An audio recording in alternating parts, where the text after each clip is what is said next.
আসসালামু আলাইকুম। এইটা হচ্ছে ওলসুক। এটা অনেক সুন্দর একটা জায়গা এবং এটা কুয়েতের জন্য একটা ফেমাস, বা এখানে বিভিন্ন রকমের দার্শনিক লোকজন আসে, বা বিভিন্ন মানুষ অবসর সময়ে ঘোরার জন্য আসে। একটা সুন্দর জায়গা, বিভিন্ন রকমের এখানে restaurant, super market, shopping mall সব কিছু আছে এবং সব ধরনের জাতিরা এখানে কিন্তু ঘুরতে আসে।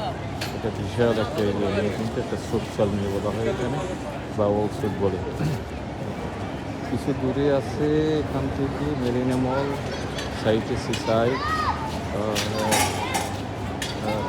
কুয়েতের এটাকে কখনো কখনো বলে যে এটা ইউরোপের একটা অংশ, মানে মানুষ স্বাচ্ছন্দ্য বোধ করে ঘোরার জন্য, এবং যারা ঘুরতে পছন্দ করে বা দেখার মতো একটা জায়গার দুইটা সাইডে যদি সুপার মার্কেট আছে, প্রপার্টির সাইড আর একটা সাইড, এবং দুইটা সাইডে বিশাল গলি থাকে।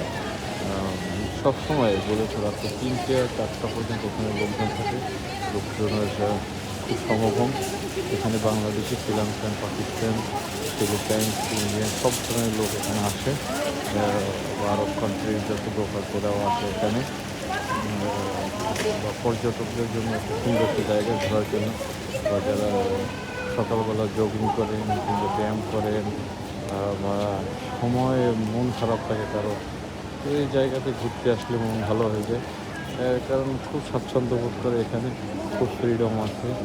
আর তাছাড়া আপনি কেনাকাটা, খাওয়া দাওয়া, বা বসার মতো প্লেস, সুন্দর জায়গা আপনারা দেখতে পাচ্ছেন।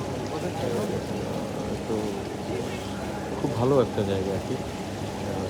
যারা কুয়েতে আছেন, আমাদের দেশি বাংলাদেশি যারা আছেন, আসবেন এখানে। এখানে বাংলাদেশি রেস্টুরেন্ট আছে অনেক, বাংলাদেশি কাপড় চোপড় পাওয়া যাচ্ছে, বাংলাদেশি সুপার মার্কেট আছে এখানে, বা আপনি যে কোনো ধরনের যা কিছু দরকার সেটা কিন্তু এখানে পাচ্ছেন। এবং অপোজিট সেক্টর দেখেন, অনেক সুন্দর কিন্তু, বা বাচ্চারা খেলাধুলো করে বা ফ্যামিলি নিয়ে আসে এখানে খেলাধুলোর জন্য বিশাল জায়গা এখানে। বাচ্চাদের জন্য বিশেষ করে পার্কের মতো একটা, দুইটাই সাইডে কফি শপ আছে, রেস্টুরেন্ট আছে, সব কিছু আছে এখানে, বা যা দরকার এখানে আর কি অ্যাভেলেবল আর কি সব কিছু। সবাই ভালো থাকেন, ইনশাল্লাহ আবার নেক্সট কোনো একটা ভিডিওতে দেখা হবে। ওকে, সালাম আলাইকুম।